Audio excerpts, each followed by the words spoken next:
Good evening and welcome. My name is Tiki Tolliver and I am the Senior Director of Marketing here at the 9/11 Memorial and Museum. It is my pleasure to welcome you to the program tonight, and I'd like to make a special welcome to our museum members and to those tuning in to our live web broadcast. Tonight's program is the first of a new series of public programs we are introducing entitled Intersections. Intersections examines the often surprising connections between 9/11 and today's world. From global industries to individual lives, the attacks marked a fundamental shift, altering trajectories in ways both expected and unforeseen. These programs explore these shifts and makes visible 9/11's continuous legacy today. Tonight, we mark 50 years since the dedication of the World Trade Center and the birth of hip-hop, both of which emerged amid one of New York City's most tumultuous decades. Our guest this evening will give us a deeper insight into the history of hip-hop, how the genre has evolved in a pre- and post-9/11 world, and how New York City and its ever-changing landscape influenced the artistic movement that now spans the globe. Chuck Creekmur is known as one of the original disruptors in technology, media, and entertainment. Through his work as CEO of allhiphop.com, he has emerged as a thought leader, trendsetter, and trailblazer. Chuck has partnered with companies like Apple, Red Bull, and Cricket Wireless to help individuals learn about entrepreneurship, independence, and equity at institutions. He has had the opportunity to work with both the Obama and Biden administrations, and he had his first TED Talk in 2017. As a journalist, Chuck has interviewed notable entertainers and pop culture figures, including LL Cool J, Queen Latifah, Jay-Z, Common, Kendrick Lamar, and numerous others. Dr. MC Debbie D is a pioneer MC and one of the mothers of hip-hop culture. In 1977, Debbie would hit the mic as one of hip-hop's earliest female MCs. Later, as the only female in an all-male crew, she performed with DJ Patty Duke and Jazzy 5 until the group disbanded.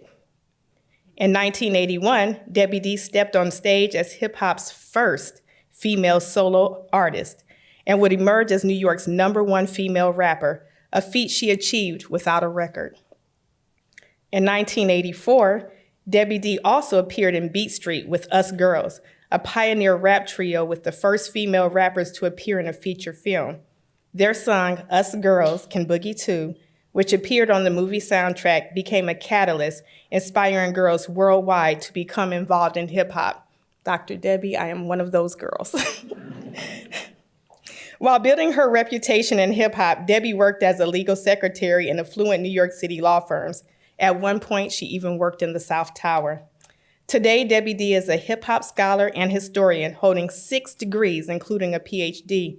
She is the first pioneer in residence at NJPAC's hip-hop program, specializing in rap and performance, and serves as a teaching artist throughout New Jersey public schools. Rocky Bucano is the executive director of the Hip Hop Museum. Rocky began his career in the music industry as a teenage DJ during hip-hop's early years under the moniker DJ Kool Rock and the Come Off Crew. After DJing throughout the region, he went on to become one of New York's most in-demand party planners, curating events for hip-hop legends such as DJ Hollywood and Grandmaster Flash. In 1987, Rocky became president of Strong City Records. He then became the executive vice president of Dallas Austin's Rowdy Records, before becoming general manager of Teddy Riley's New Jack Swing Productions, where he oversaw the marketing of the multi-platinum R&B group Blackstreet, securing the group's first platinum album. Rocky co-founded and is now leading the development of the Hip Hop Museum, which is dedicated to the preservation, documentation, and celebration of hip hop's past, present, and future. The museum is slated to open in 2025 in the Bronx. We'd like to thank every one of our speakers for their work and contribution to hip hop and for sharing their time and insights with us. With further ado, please join me in welcoming our speakers in a conversation with Museum Director Clifford Chanin.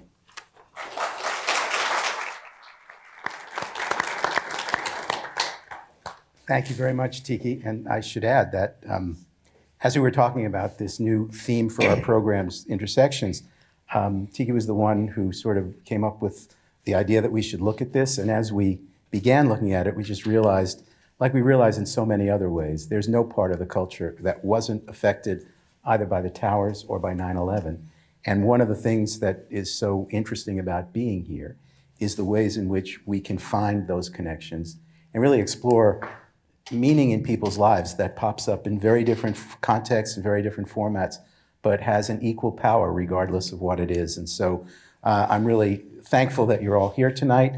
We got smoked out back in June. You'll remember the Canadian fires weren't very kind to us. Very triggering. Exactly. But thank you for sticking with it, and we're very happy to have you. Let me start, and let's go back to 1973. As you know, hip hop actually has a start date, and we're going to ask about that, but that was also the dedication of the World Trade Center. Two very, very disparate phenomena that, as we're going to hear, came together in interesting ways in the years to come. But some of you have real history back in those earliest days, and I just would like to get a feel, Debbie, we'll start with you, of what were you feeling, what drew you into this? You were very young, and there was something that was pulling you. So tell us a little bit about what it was that you found in hip hop, even before it was known as hip hop, in its earliest times. What were you able to express? What was the energy? What did it feel like that made it so powerful? Well, I was born and raised in Harlem, and in 1976 we moved to the west side of the Bronx because we had a fire. And then in 1977 we moved over to the South Bronx in Webster Houses, and that's where I actually first heard what we called the jam before they called it hip hop. And I basically just followed the music because the music was always loud. And so I went downstairs and I followed the sound and kind of went to what we call the middle building in the project. And basically, I think the thing that drew me there is, unfortunately, if you know anything about New York City at the time, they had a lot of budget cuts. And when they had the budget cuts in New York City, they removed all of the music and the arts from out of the schools. So a lot of different things that we would want to do in the school as kids, we weren't able to do. So having the music in the park basically became a magnet for most of the young people that were out there at the time. And so again, for me, it was just really just kind of going out there, enjoying it, being around a lot of the kids and different things like that. But I also want to add before I close is I'm a church girl. And so I'm used to being on the mic. I wrote my first poem at 10 years old. I was singing in the church choir and all of that. So when I first saw the guy on the mic, I said to myself, that's for me right there. And that's when I got on the mic. Was it hard to, as a young woman on the scene, was that an obstacle in some way? No, it wasn't. One of the things I often try to say to people is that hip hop was one of those things that was open to anybody. Nobody really cared the color of your skin, your gender. Nobody cared about anything. As an MC, the only thing we wanted to know was, can you rhyme? Because hip hop was very competitive. So people were trying to build their crews, and we only wanted the best people in the crew. So if you could rhyme, it didn't matter if you were a girl. Things were very different then than they are now. It was just all about, you know what, you can rhyme, you can do DJ, you can break dance, you can do graffiti. Hey, you're on my team. And so I just asked the DJ, could I get on his mic? As a matter of fact, really quickly, I met Kool Herc at 15 in 1978, who was jamming in my neighborhood. And I just kind of heard his name a lot. And I went in the park and I just still saw him and his DJ Clark Kent out there. And I was like, well, it must be him with the name Hercules. He's all big and tall. And, my heart is about to pump out my chest. But I just went over there and I said, hi, Herc, can I get on your mic? Because all you had to do is just really ask the DJ. And he said, what's your name? And I was like, Debbie D, come on. And he lifted up the rope, and that was the first time I actually got on his mic. Wow. And began to rhyme. So there was no gender, there was no setbacks or anything. We just really wanted to have fun. Rocky, you come roughly the same time, same place. How did you come into it? So in 1973, I was a freshman at a brand new high school that just opened up in the northeast section of the Bronx, Harry S. Truman High School. And I remember, that fall, my friends and I had heard about Herc and some of the parties that he was giving. So my first Herc party was at Claremont Projects. In my area. Yeah, and I used to actually play basketball. As you can see, I'm a pretty tall guy, if you didn't notice. But there was a team called the Bobby Woods All-Stars, which was in Claremont Center. And we used to play basketball. So I knew exactly where the party was. And my friends and I, we took a cab. We went to the party, and I experienced my first Kool Herc party. And what was so amazing about that party was that it wasn't so much that the music was different, because my cousin Pete Jones was also one of the top DJs in New York City at the time. But what was interesting was that the kids would form these circles, and they would get down and do these dance moves. And my friends and I would just look and study and see what they were doing, because we weren't at that level in terms of dancing. And most of the guys that were following Kool Herc were pretty proficient in doing their unique dance style. So my entry to what would become later known as hip hop was that first party. But I really got most of my music background from following my cousin Pete Jones, who was one of the top mobile disc jockeys, and just going with him and carrying his crates into the clubs. Me being 14, 15 years old, not even supposed to be in the nightclubs, I just sat behind him and just watched him set up his mobile sound system, and just watched the people dance to his music. So that was really my introduction to music as a young teenager. Chuck, it sounds, I don't know how to say this, it sounds almost mythic, the stories that Yes. they tell, right? Yeah. Like, there's nothing before this. This is the Right. start. Yeah. It's very innocent, it seems. It's very fresh. Now, you come to this as a journalist, as an historian, essentially. You're picking the thread up after the years that Debbie and Rocky have talked You mean I about. wasn't in the Bronx? I was there. No. You're a little younger. You're a little younger. no. And so, you're picking up a phenomenon that's already accelerated, at least Yeah. to some degree. When you come in, are you able to really understand back to the roots? I mean, what drew you to it? It was cool. It's pretty simple. It was cool. It was revolutionary in a lot of ways. It was, it was unapologetically cool. I think that's the best way to put it. I would say that Run DMC was probably the most impactful group for me, because they marked the beginning of the new school in hip hop. No disrespect to anybody, but people like Grandmaster Caz, Melly Mel, they will all reference Run DMC as when there was a definite shift in the culture. And I think that coincides with MTV and other platforms that began to emerge. But for me, that's when I noticed. I mean, I definitively became a hip hop junkie with Run DMC. Prior to that, there were others on Wax. I'm originally from Delaware, I should mention, so I'm not a native New Yorker.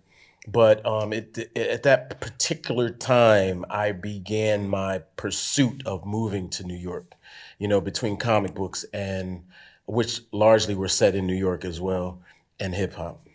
So it's interesting, we were talking before, and you think about the contrast with the World Trade Center, because 1973, 110 stories, tallest building in the world at that point, and literally in a basement in the Bronx is where this started. And somewhere along the way, there is a convergence. And I realize talked about this before, you didn't have the World Trade Center in mind when you were teenagers in the South Bronx. But at a certain point, your aspirations get different, your aspirations get bigger, and the symbolism of those buildings comes to mean something. Debbie?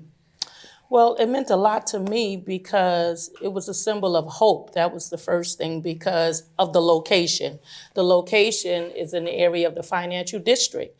And so as a young girl growing up in Harlem, 60s and 70s, when heroin was king, was a lot going on there. And then moving to the South Bronx in particularly, where it's actually the poorest district in the country. Most people talk about, you probably heard that saying that Howard Cosell has said when the Bronx is burning. Anybody ever heard that term? Well, that's not true. The Bronx was not burning. The South Bronx was burning. I'm in the process of writing a book now, and that's one of the things I'm sharing with people, in particularly because when you look at the North Bronx, you look at Co-op City, Riverdale, Pelham, none of those places were burning. But in the South Bronx and these dilapidated areas, where you have all these burnt out buildings, you could stand on one corner and look out 5 blocks and actually just really see rubble on the ground, all the gangs and all of that. So to actually be able to look at the World Trade Center and say, this is an area that I like to target. I want to go down there. I want to learn. I went to Norman Thomas High School in Midtown, and I had aspirations of being a legal secretary, so that's how I wound up kind of coming down this way and being a part of a law firm. But for me, it was, if you're in the financial district, you can make some money, because back then you couldn't make money with hip hop. There was no future in hip hop. You couldn't think of buying a house in the suburbs, or I'm going to get an S-Class Mercedes, or I'm going to get that Birkin bag that Cardi B gets every week, There was no aspirations for that. And so it was all about getting a job. You had to get a full-time job in corporate America. For me, that was securing the bag. And for me, it was right down here in the financial district in Wall Street area.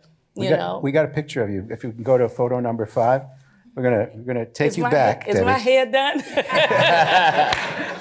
They'll bring it up in a minute, and you'll be the judge of that. Okay. Yeah, there I am. That's Two World Trade. I worked at Sage, Gray, Todd, and Sims. It was one of those white shoe law firms. And on the 100th floor, I was way up there. I always think about getting on the elevators, and when you got on the elevator, you would hear the sound go, you could kind of like feel the floor moving. But being at that law firm, at that age, I probably was maybe about 21 years old, and I probably was making about $25,000 a year. And so even considering making a rap record wasn't important to me, because everybody that had made a rap record, all the people you talked about earlier, wasn't really making any money. They were popular, their records were playing, but they wasn't making any money. But I was bringing home a check every 2 weeks. I was getting 4 weeks vacation. I'm in this law firm with partners. Anybody know about the legal field, you know what that's like. So it was very influential. And also, I'm going to say this before I close, coming out of the South Bronx, for the most part, you're in this dilapidated area, and you're also being exposed to riding those graffiti trains. But coming from the South Bronx, coming down here, opened me up to a whole entire different world. It made me become more polished, refined in who I was, and just really just changed the dynamic of what I could do outside of hip hop.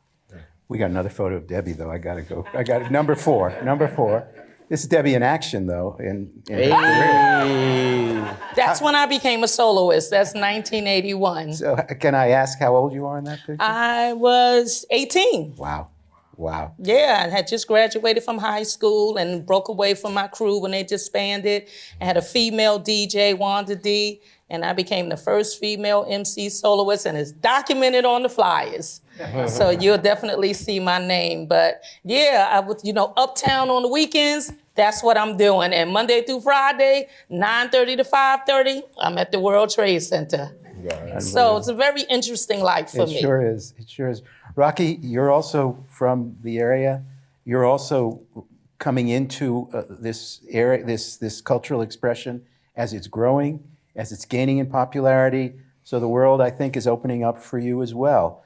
And it may not have been the World Trade Center specifically, but that symbolism of, as Debbie describes it, coming from the South Bronx into Manhattan, Midtown, financial district, how did that figure in your own appreciation of your journey and, the musical piece of that? Yeah, so if you think about the 70s,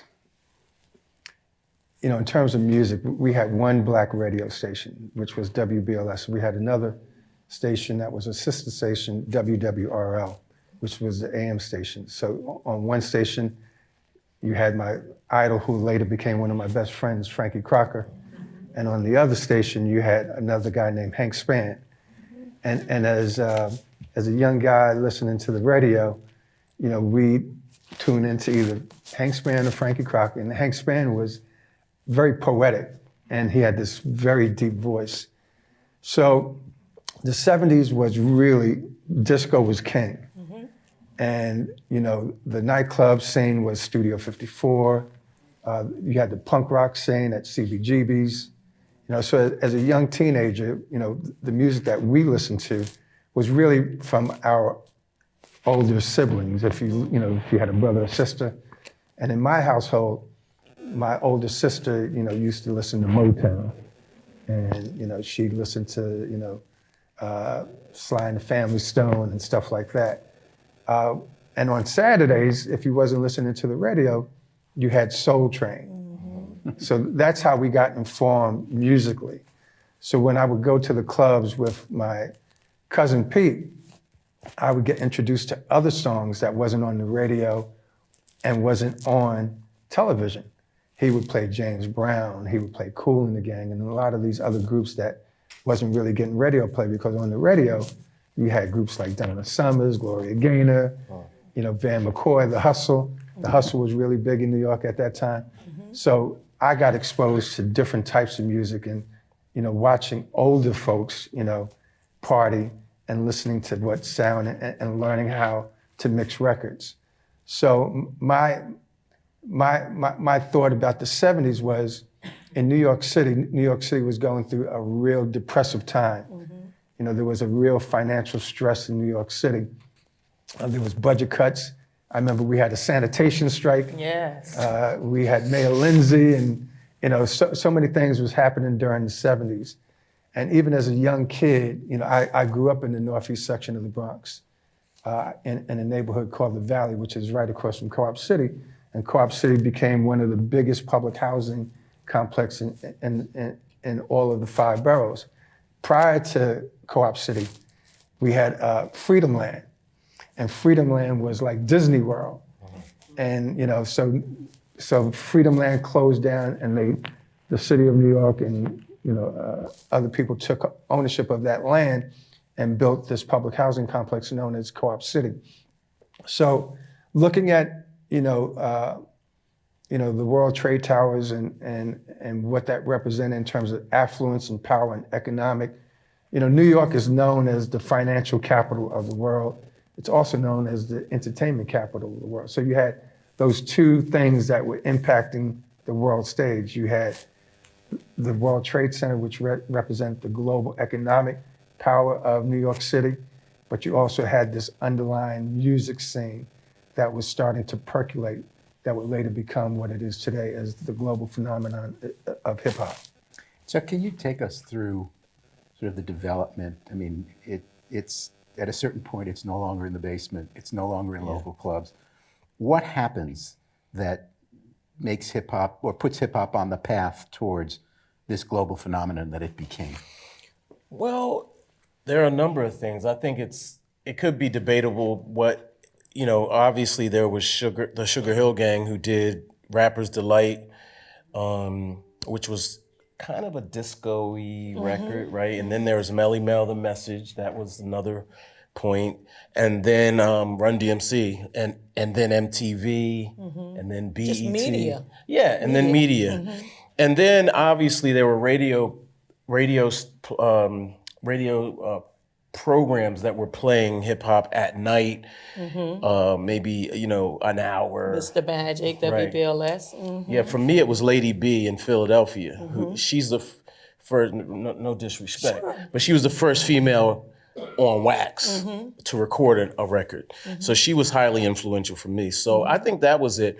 Now, I think we have to note that, MTV was not friendly to Black artists in general, and they were definitely not friendly to hip hop. So Michael Jackson would incorporate rock and roll. Run DMC would do the same thing. They would infuse rock music to make it a little more palatable to MTV. And so they were able to not only cross over, but to widen their base of fans. So I credit that. And that's, for me, you know, we didn't always love those records. Like, to this day, I really don't like Walk This Way, which was a collaboration with Aerosmith. Yeah. Right. But I get it, you know, but I never loved that record. But at some point also, and you know, Melly Mel and the Message, and there are other moments where it moves away from its kind of party, sort of young people roots, and it becomes, maybe it's, you know, artists maturing themselves. It becomes more message driven. And that is that part of the sort of accumulating power that it begins to get behind it? Yeah, definitely. You know, as I, you know, and feel free, I'm not the expert on this, but I do know that disco started to wane, and the message really changed everything. It ushered in a consciousness. It was that hard reality. Run DMC had a similar record called Hard Times. And then it seemed like everyone followed suit after that, sort of reality rap. Yeah, we kind of switched from the party rhymes. Almost everything that's early in hip hop was mainly just about party, because we were kids, you know. And then Melly Mel decides to basically pin the record, him and Duke Booty. It wasn't just Melly Mel, but also Duke Booty. But what they're writing about is what they see. But I spoke of earlier of the urban decay that's going on, and particularly in the South Bronx, because that's where Melly Mel is from, and Duke Booty is from a particular area in New Jersey. But all of the words that they're writing about is basically just explaining the visual context of what they see. And people were able to relate to those words because in so many other urban areas, they were seeing the same thing and going through the same struggle. But I do want to add, when you talked about MTV, you also have Blondie. You have Debbie Harry, who comes on with Rapture. Yeah. And when she comes on with Rapture, I mean, it explodes. You know, she's a white girl, so she crosses over into, I mean, most people think she's the first female rapper, you know, because of the mainstream of what she was able to do.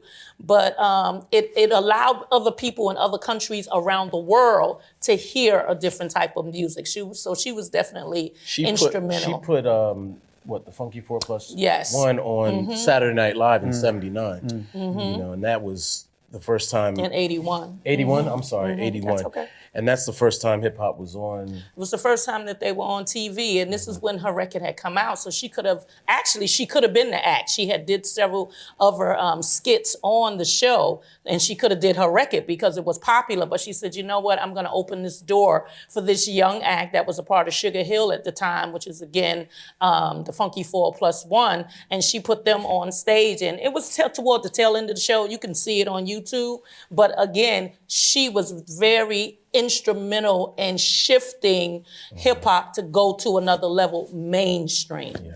Rocky, what's your sense of the changing message and the mainstream access for hip hop as it evolves? So, you know, a couple things happen.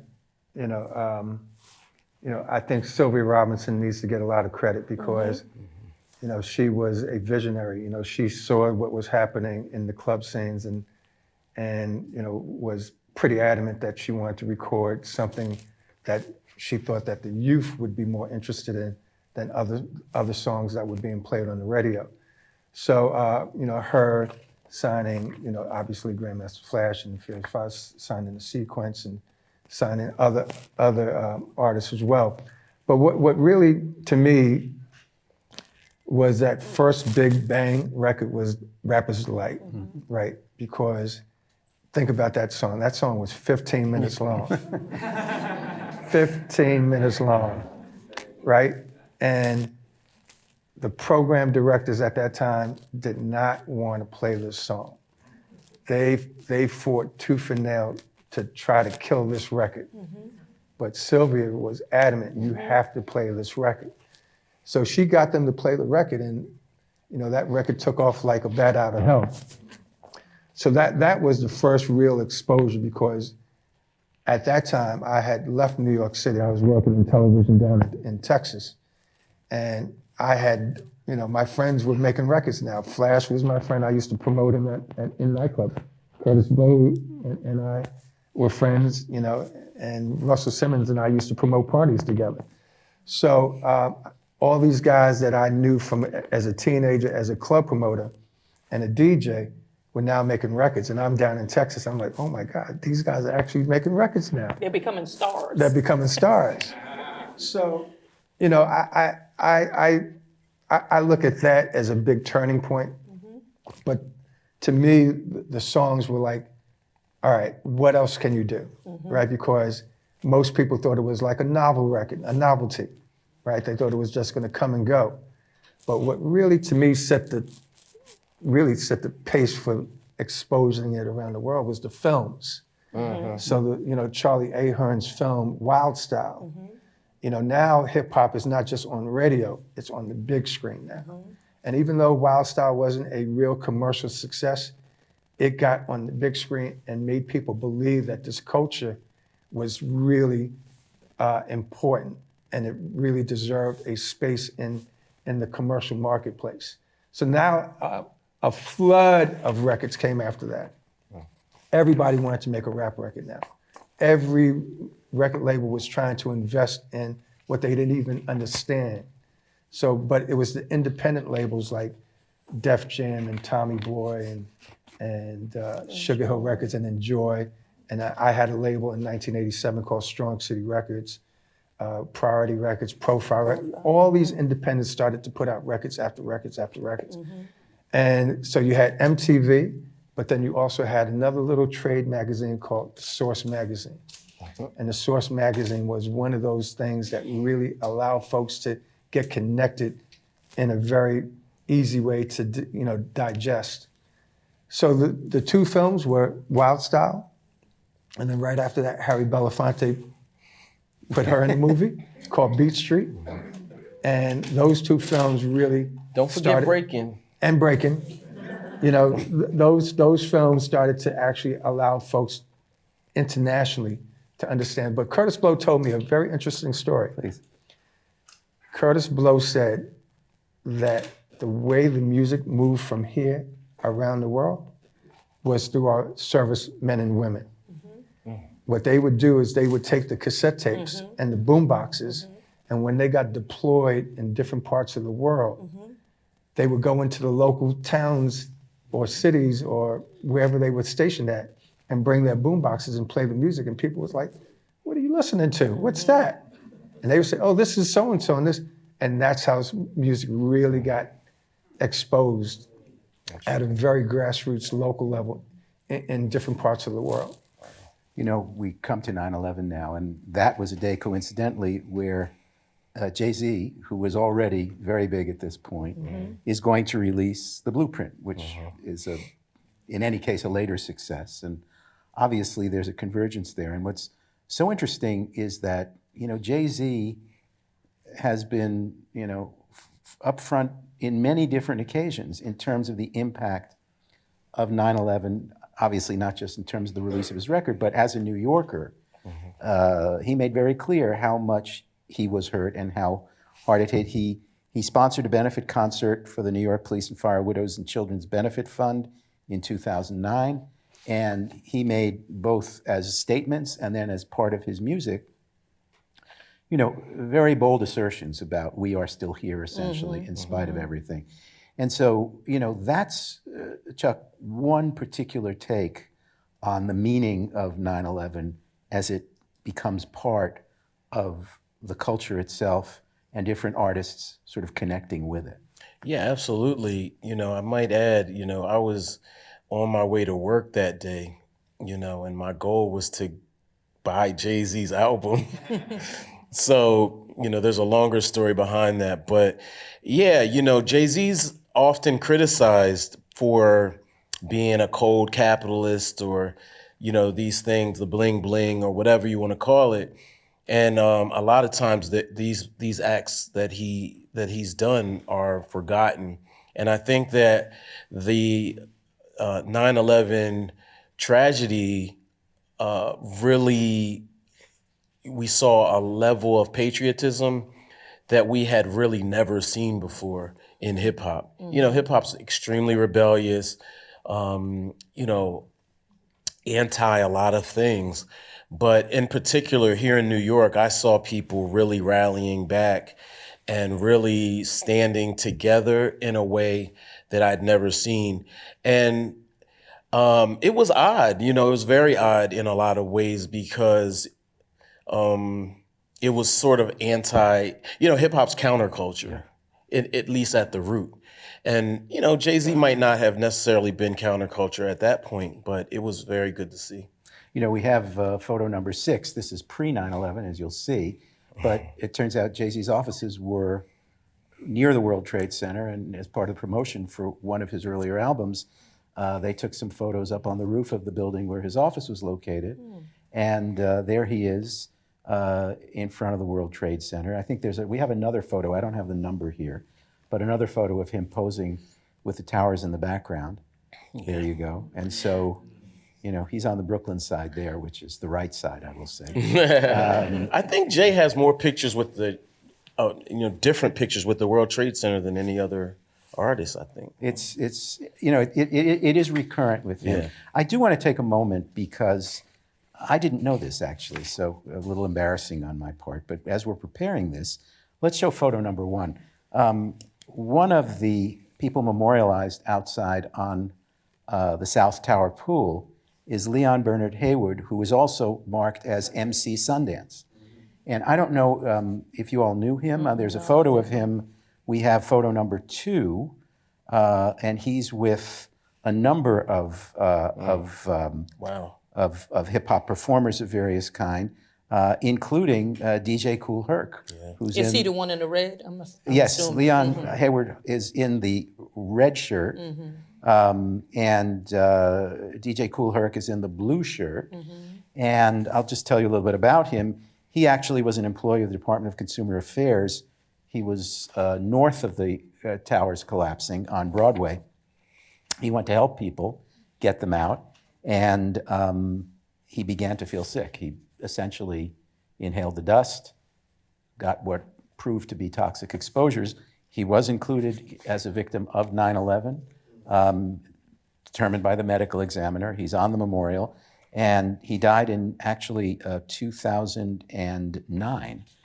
So, you know, the longitudinal impact of those toxins affected him and thousands of others since.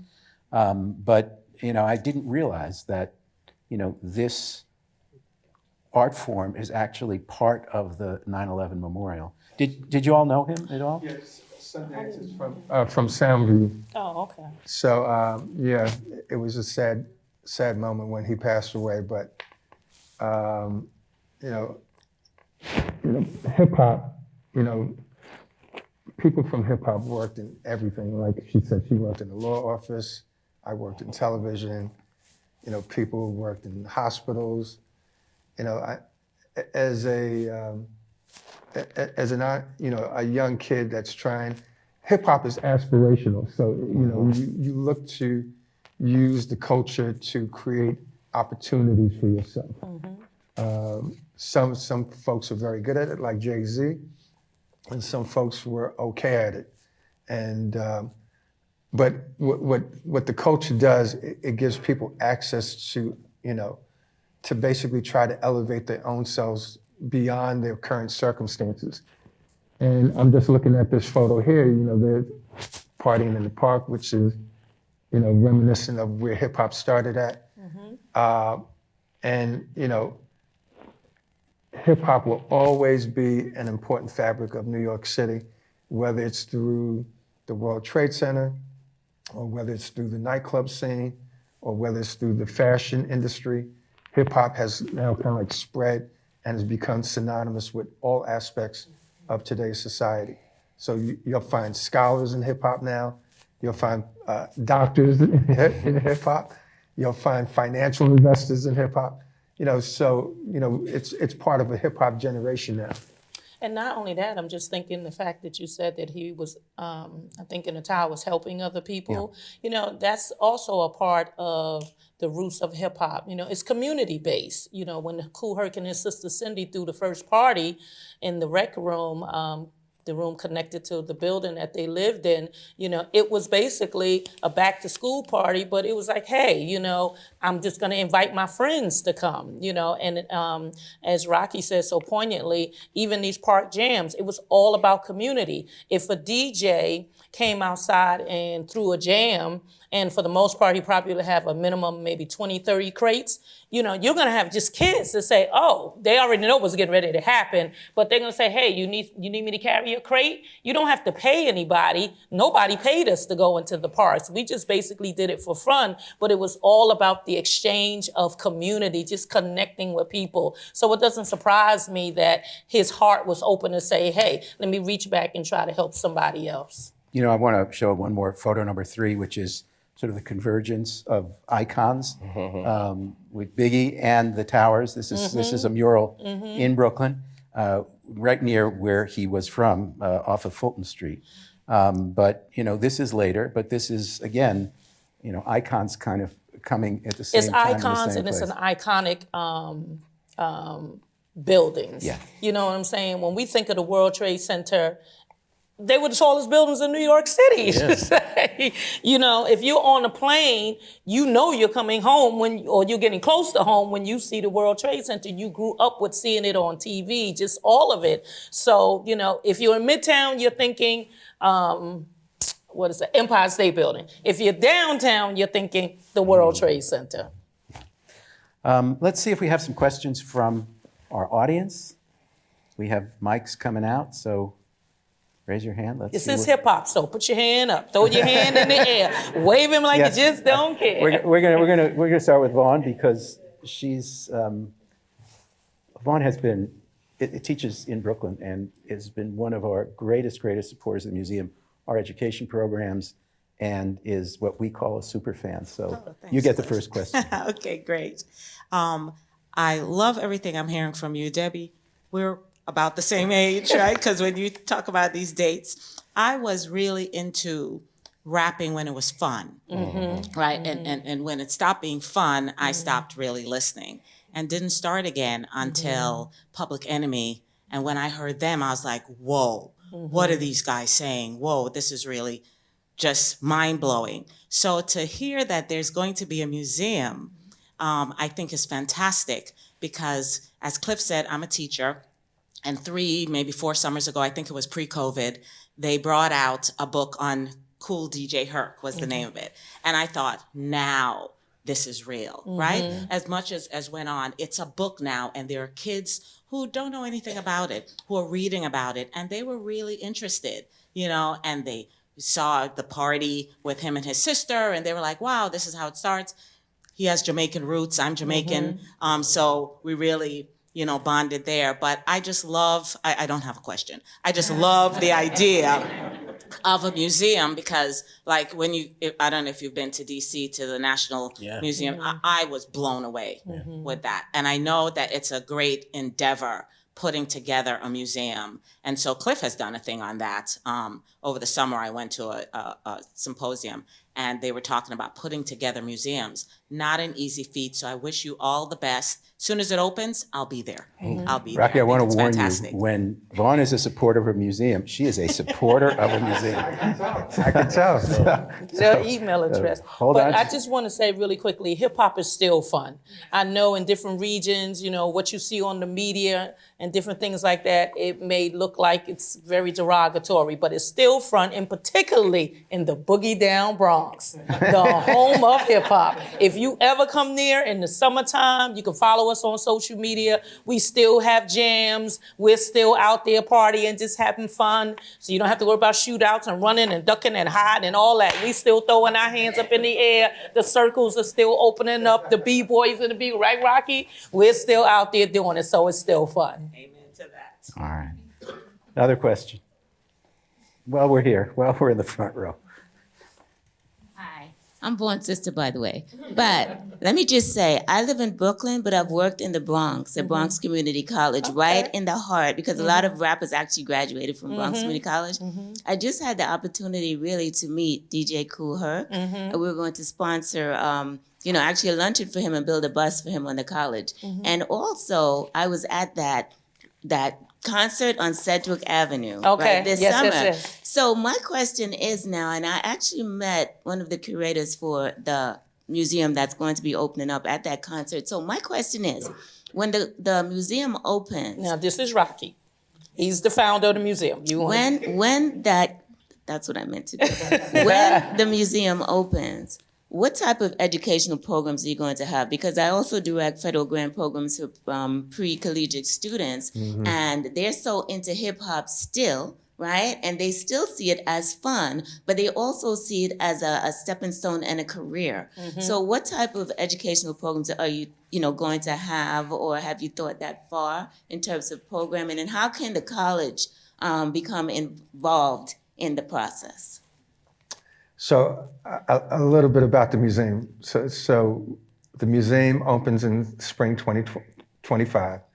We've actually, for the past 14 years, have already been doing educational programs. We had a temporary space that we just closed at the Bronx Terminal Market called the Revolution of Hip Hop, which celebrated different eras of hip hop history. So we've been doing programs. We did mental health and wellness programs.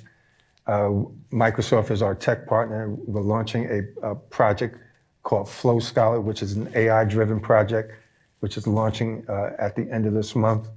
We're going to be doing dance classes and mentorship programs. We do a lot of educational programs already with colleges and public schools currently. We're doing a program with a couple public schools in different marginalized communities where there's a lot of gang violence. So we have a program that we're rolling out in November called Shoot Cameras, Not Guns, where we teach kids how to become photojournalists and videographers and use cameras to basically let them express their own frustration and creativity. And then the winners of those programs will be taken on a film festival tour. We're going to have mentors with photographers and filmmakers like Spike Lee and people working with these different kids. Let's see another question. This gentleman here, we'll get you a mic. Hang on. Hello. That's better. This was a really fascinating thing to hear and experience, and I'm glad to hear from all of you and all of your perspectives. I have so many questions running through my head, so I'm just gonna, I've been a hip hop fan since I was 9, and I'm 31 now, so I know I look younger. So I guess I'll ask one question, and my question is about kind of the politics of the era, coming in from like the late 70s into the early 80s. So what I remember seeing a picture on the Wikipedia article for Urban Decay, and there was one picture of a very dilapidated area of the Bronx that apparently both Jimmy Carter in 76 and Ronald Reagan in 1980 campaigned at. And both of them won their elections. Carter by a very small margin against Ford, and Reagan was a substantially larger margin against Carter. Now, Carter probably, hip hop was in its infancy then, so Carter probably didn't know very much about it. I don't think Reagan paid very much attention to it either, but I don't think that most people in New York, Reagan was a popular president in many other areas of the country, but I don't think New Yorkers liked him very much. So my question is basically, in the early 80s is when hip hop started to get more serious. And you said this, Debbie, once in 73, hip hop was a lot more freewheeling, more fun, didn't really have as much of a I don't know if schedule is the right word, but there was no real routine to it. It was just like open to all, and and around I think '82 was when the message came out, and that was like a year and a half into Reagan's presidency, and I was wondering what and like a lot of issues were happening under Reagan's presidency, including the HIV and the AIDS crisis, also in the early '80s. So I was wondering what you thought of like the eras of like the presidencies, maybe of Carter, but particularly of Reagan, had on the acceleration of hip hop. Man, If it accelerated, what's hip hop without Ronald Reagan? I don't think that's a question anybody's ever asked before. well, I I ask it can all say the time. this. When Jimmy Carter, I remember when Jimmy Carter, President Jimmy Carter came and said that he was going to do X, Y, and Z in that area. Unfortunately, under his administration, that did not happen. And then people look forward to it when Ronald Reagan was president, and it was slow in coming. I mean, this is blocks of communities. If anybody know the history of just the Cross Bronx Expressway, when Mr. Morris built the Cross Bronx Expressway, it also tore up a lot of families and displaced a lot of people in the South Bronx particularly. And so there was a lot going on at that particular time. What it did for hip hop, I don't think it did anything really for hip hop. Again, I think for us, we just kind of kept doing what we were doing and looking forward. I kept coming down here trying to get a check. So, it just, a lot wasn't happening at the time. Hip hop, even in the early 80s, was really still on the fence. People really didn't know whether or not they should take it seriously. Even in the music industry, it was like, is this really gonna last? Because remember, when hip hop started, Kool Herc is probably like 17 years old. I'm 14 years old. You understand what I'm saying? We all were very, very young. We all were children. And a lot of times people don't understand that. They think that we were adults. Well, we were not adults. We were all children. All of us were teenagers. So it took a little while for people to really grasp and say, okay, this is going somewhere. And for the most part, going back to what Chuck said, it really started with media. When they really was able to put it on radio, and then as Rocky said, to also put it in the movies. When you have a voice like Harry Belafonte standing behind something, that's when people started saying, okay, maybe I ought to take this a little bit more seriously, but it still was slow in coming. One more right here in the front, Geraldine. Hi, good evening, everyone. So a lot of times when youth feel that they don't belong, this place, just like in the punk scene in London, that's how punk came out, because the youth, they felt that they didn't fit in society. You're talking about hip hop, it started kind of innocent and freewheeling. But for me, in my life, I started to pay attention when it became more subversive and revolutionary, like with Public Enemy. Public Enemy. I'm Yeah. sorry, senior moment. And Public you know what, Enemy. and that's media, because they're on the West Coast. Right. So that's what media did. Right. So for me, I like when it's revolutionary, subversive, thought-provoking. That to me is what should be spoken to our youth. What I don't care for is just when they're talking about the base level stuff that glamorizes the negative side of society. So I know that you are offering a lot, or you have offered a lot of educational programs through the museum, or the upcoming museum, and that's what I think should be promoted more than anything else. Because I'm a middle school counselor in Bushwick, and I have he's a 7th grader now, and he was focusing on a lot of kids. I want to be a rapper, and I know what that means, because they say the lyrics. And I'm not a prude by any sense of the word, but I'm like, I hear them say it, and I'm like, do you really know what that means? And probably you do, because social media and the internet, they're exposed to so many things. So I just would like to see more subversive, revolutionary, but also aspirational stuff that our children can, Well, I'll you know. speak to that a little bit. Today, earlier we did Pix 11 for promoting this event, and I wore a Public Enemy hat today. I was gonna wear it today, but I said let me do a wardrobe change. But I wore it intentionally, and I was like, okay, Biggie chain, Public Enemy hat, really not quite in line with each other, but that's hip hop. But as I mentioned earlier, it was counterculture.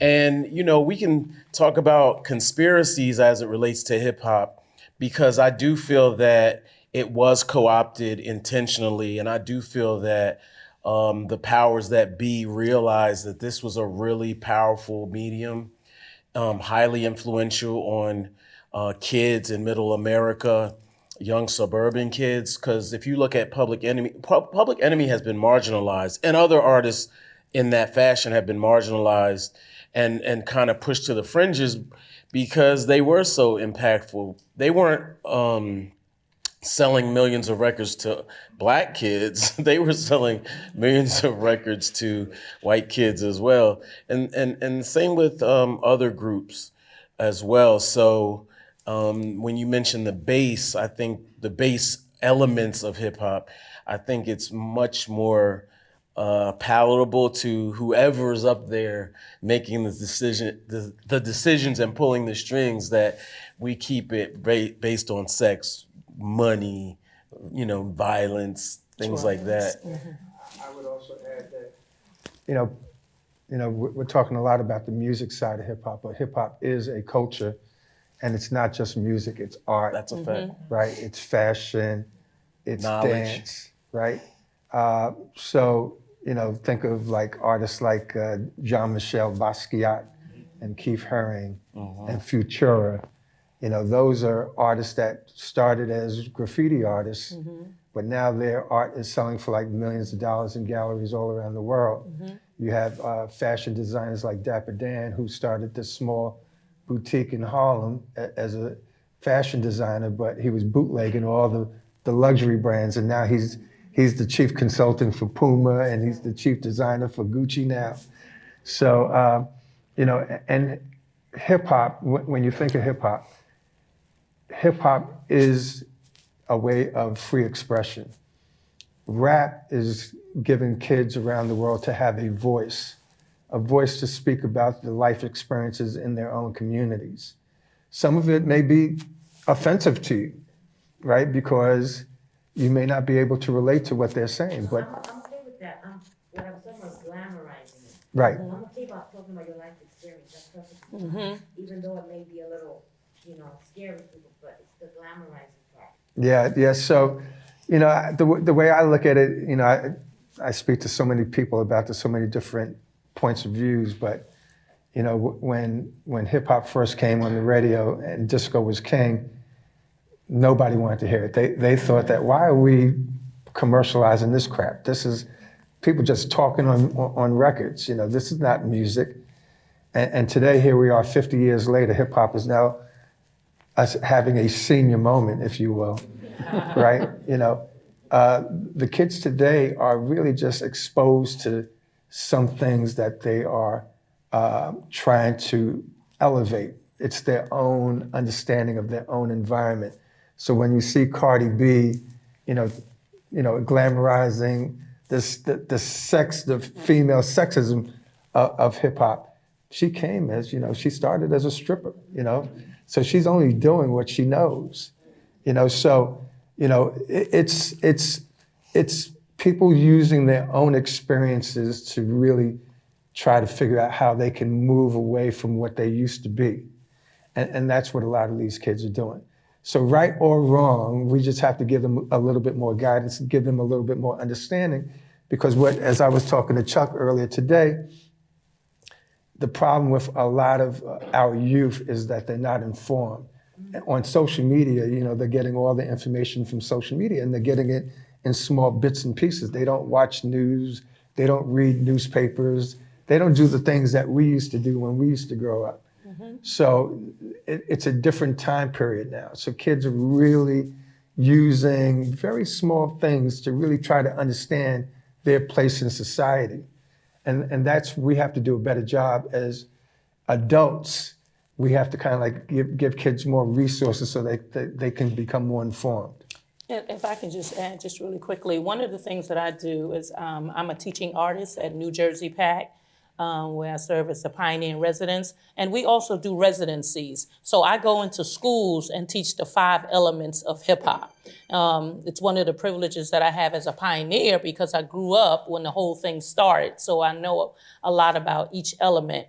And what I do, like say if I go into an English class, I can take anything that you're teaching in your class and make it a hip hop lesson. Like a lot of the kids, I taught a 4th grade class who basically during the pandemic wasn't in school for 3 years. So a lot of those kids were really on the 1st grade level instead of being on the 4th grade level when they returned back to school. So I kind of took a lot of the jingles in hip hop and taught them how to spell. So there's a lot of different things that can happen. If there's anybody here who's an educator, there's a big movement right now on hip hop ed. You can actually go on Instagram or anywhere on social media, go into Google and just put the hashtag hip hop ed. There's a major movement that's going on right now in universities and schools, colleges. It's all across the country. They have symposiums, different things like that. And one thing I always say to people, if it's not coming to you, then you can have, I forgot how I say it. Now I'm having a senior moment. I can't remember. What I'm saying is if it's not happening in your school, feel free to get in touch with me. Maybe we can come to your school and teach your kids. You know, maybe there's some people out here that have some programs and you're saying, hey, can you come to my school and teach X, Y, and Z? We'll be happy to come and do that. There are several pioneers who are educators that do go into schools and basically bring programs to kids. There's a lot you can do. Everybody doesn't have to rap. That's a fact. Everybody doesn't have to spin on your head. We have rappers who started that way. And that's one of the things that Rocky is saying. A lot of us just started that way because that was the basics. But now you have people behind the camera. You have authors, you have journalists, you have moguls. There you go.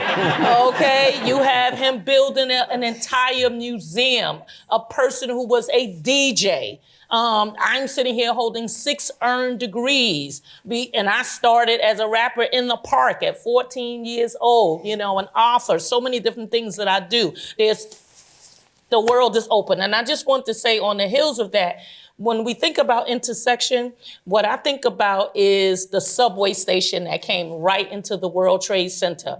The subway, the MTA, and also the PATH train brought you right here. And guess what? When it comes to hip hop, it's just like the World Trade Center. Anybody that wants to get on a train and ride, come on and get on. And you know we don't pay when we get on the train, right? After you get caught, you do. That's them new trains now, them new trains. So, but we invite everybody, that's what I'm saying.